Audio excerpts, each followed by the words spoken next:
Hello बेटा, अभी हम लोग आपका जो सेकंड चैप्टर है बेटा सीबीएसई 10 का पॉलिनोमियल, उसका ही ये आगे का पार्ट देख रहे हैं। सेकंड चैप्टर जो है पॉलिनोमियल्स का, उसका एक्सरसाइज नंबर 2.2 हम लोग देख रहे हैं। उसमें क्या है बेटा, अभी तक हमने क्या देखा ये मैं आपको बता रहा हूँ। अभी तक हमने देखा कि अगर लीनियर है तो उसका सॉल्यूशन एक होता है, जीरो उसका एक होता है। अगर क्वाड्रेटिक पॉलिनोमियल है तो उसका सॉल्यूशन दो होता है, मतलब जीरोज उसके दो होते हैं। एक्स एक्सिस को दो बार कट करके जाता है। सॉल्यूशन मतलब क्या है, जैसे मैंने आपसे बात किया x square plus 5x plus 6 के फैक्टर्स होते 3 2 जा 6, 3 प्लस 2 होता है 5, 3 2 जा होता है 6। तो आप ऐसे लिख सकते हैं कि x plus 3 and x plus 2 are the factors of this polynomial and x plus 3 is equal to 0, x plus 2 is equal to 0। तो x का वैल्यू -3, x का value -2 are zeros of the polynomial. तो मैंने आपसे बात किया था, ये x को हम लोग अल्फा बात करेंगे, दूसरे x को हम लोग बीटा बात करेंगे। तो अल्फा होता है बेटा -3, बीटा होता है -2। These are the zeros of the polynomial. और ये अगर हमने कंपेयर किया ax square plus B X plus C से, तो बताओ मुझे a का वैल्यू क्या हो गया आपका 1, b का वैल्यू क्या हो गया 5, c का वैल्यू क्या हो गया 6। ये पता होना चाहिए। तब ये zeros of the polynomial and coefficient of the polynomial में कुछ ना कुछ रिलेशन है। Zeros of the polynomial and coefficient of the polynomial में कुछ ना कुछ रिलेशन है। और वो रिलेशन क्या बताता है, वो रिलेशन बताता है alpha plus beta is equal to -b/a। देखो मैं बता रहा हूं, alpha plus beta is equal to -b/a। -b मतलब क्या है, coefficient of x upon a क्या है, coefficient of x square. Alpha plus beta क्या है, सम ऑफ जीरोज। तो मैं ऐसे बोल सकता हूं sum of zeros is equal to minus coefficient of x upon coefficient of x square. Sir मुझे ये क्रॉस चेक करना है, देखो अल्फा का वैल्यू है -3, बीटा का वैल्यू है -2, माइनस तो वैसे ही है, b का वैल्यू 5, a का वैल्यू 1, -3 -2 -5 -5, भारत माता की जय। तो sum of zeros is equal to, देखो ना, sum of zeros is equal to minus coefficient of x upon coefficient of x square. Next, product of zeros is equal to constant upon coefficient of x square, constant upon coefficient of x square, alpha into beta, alpha into beta, this is the product, is equal to constant upon coefficient of x square. Coefficient of x square कौन है, a है। तो देखो alpha कितना है -3, beta कितना है -2, c का वैल्यू कितना है 6, a का वैल्यू कितना है 1, minus into minus plus and multiplication, 6 is equal to 6। This relation is verified here, this relation is verified here. बस आपको बेटा ये फैक्टर्स कैसे फाइंड आउट करना ये पता होना चाहिए, जो 9th स्टैंडर्ड में हम लोगों ने ऑलरेडी लिया हुआ है। If third term contains positive sign, both upcoming factors get middle term sign. आठवलं का? नसेल तर मैं आपको फिर से बता रहा हूँ, अच्छे से ध्यान दो, मेरे पीछे बात करना।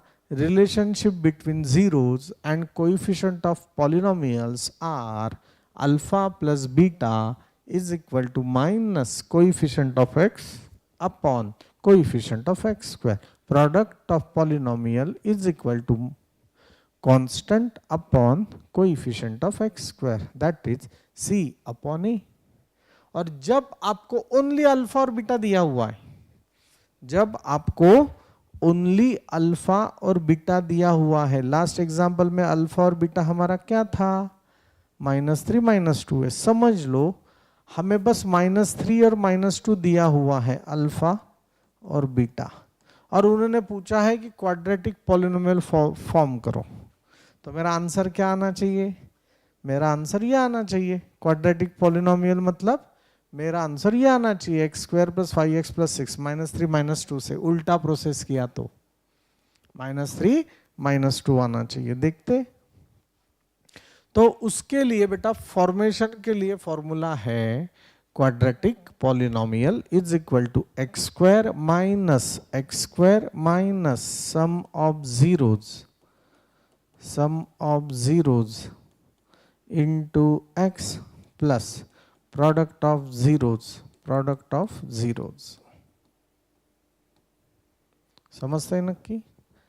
x² देखो ना, x² minus sum of zeros -3 -2 -5x plus product of zeros -3 into -2 minus into minus plus and multiplication, answer is minus into minus plus bas x² plus 5x plus 6 x² plus 5x plus 6।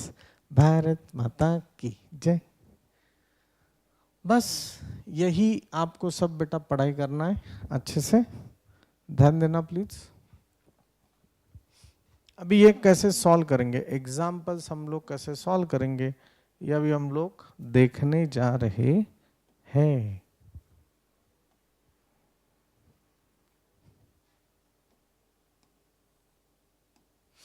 मेरे पीछे बात करो।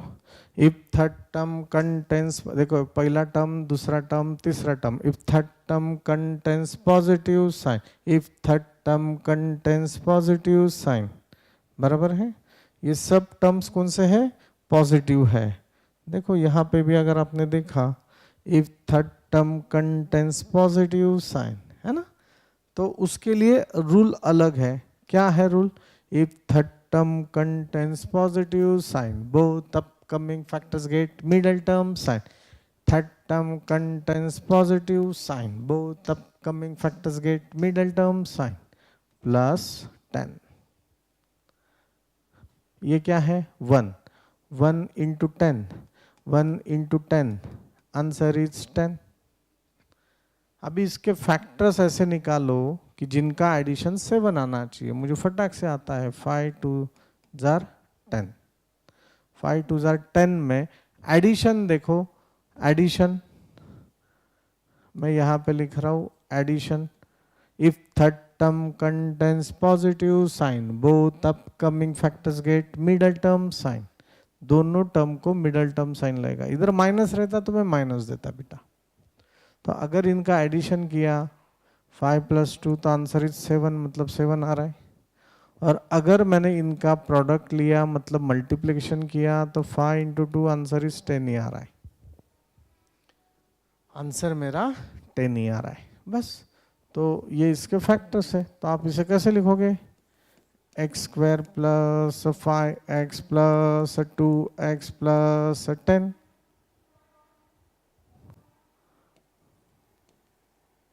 कैसे होगा? x + 5x + 2x 2 × 5। यहाँ से x को common लो, कौन रहता है? x + 5। यहाँ से 2 को कॉमन लो, कौन रहता है? x + 5, x + 5, x + 5, x + 5, x + 2। मुझे पहले से पता था x + 5 and x + 2 are factors of polynomial, are factors of polynomial. We have to verify. हमें ये एग्जाम्पल क्या दिया है? verify relationship between zeros and coefficient of polynomials, zeros and coefficient of polynomials, बराबर है। तो अभी ये तो फैक्टर्स हो गए। अभी अच्छे से देखो, तो अगर ये जीरोस ऑफ पॉलिनोमियल हमें करना है तो मुझे क्या करना पड़ेगा, इसे बेटा इज इक्वल टू 0 करना पड़ेगा। अगर मुझे ये जीरोज ऑफ पॉलिनोमियल करने हैं तो उसे मुझे कंपेयर करना पड़ेगा 0 से। मैं ऐसे लिख सकता हूं, so X square plus 7x plus 10 will be 0 when x plus 5 is equal to 0 and x plus 2 is equal to 0, x का वैल्यू -5, x का वैल्यू -2। जब मैं x का वैल्यू -5 और -2 पुट करूंगा तब ये आंसर 0 हो जाएगा। आप चेक करो चाहिए तो ये x को हम लोग बोलेंगे अल्फा और दूसरे x को बोलेंगे हम बीटा। तो बस इतना तो आ गया। तो एज वी नो, बोलो आप, sum of zeros is equal to minus coefficient of x upon coefficient of x square minus what is the coefficient of x। अगर हमने इसे बेटा कंपेयर किया, हमने लिखा नहीं है, कंपेयर करना पड़ेगा। A X square plus B X plus C, A का वैल्यू 1, बी का वैल्यू 7, सी का वैल्यू 10। एक्स का कोएफिशिएंट कौन है, B, that is 7। Coefficient of X square कौन है, 1, that is -7। Sum of zeros मतलब क्या है बेटा, alpha plus beta. What is the alpha, -5। What is the beta, -2। -5 plus -2, that is -5 -2 -7, -7 is equal to -7 is verified। ये एक relation हमने verify कर लिया, ये एक रिलेशन हमने वेरीफाई कर लिया। अभी प्रोडक्ट का भी रिलेशन वेरीफाई करो। क्या है प्रोडक्ट वाला relation, alpha into beta is equal to C upon A, -5 into -2, -5 into -2 is equal to C 10 upon 1, 10 is equal to 10 is verified. समजलंय नक्की? काही अडचण आहे का, डिफिकल्ट है क्या? नहीं। बस बेटा खेलो अच्छे से, जिंदगी मस्त बनेगा। यहाँ पे देखो 1 इंटू 10 किया, अगर इधर 2 इंटू 10 रहता तो मैं 2 इंटू 10 20, फिर 20 के फैक्टर्स में फाइंड आउट करता। ठीक है, अभी मैं इसमें दूसरा एग्जाम्पल और एक ले रहा हूँ। देखो ये x square plus 5x plus 6, ये जाने दो, ये सोपा है। और मैं तीसरा एक एग्जाम्पल लेता हूँ। हाँ, होप सो आपको ये समझ में आया होगा। लिख लो बेटा।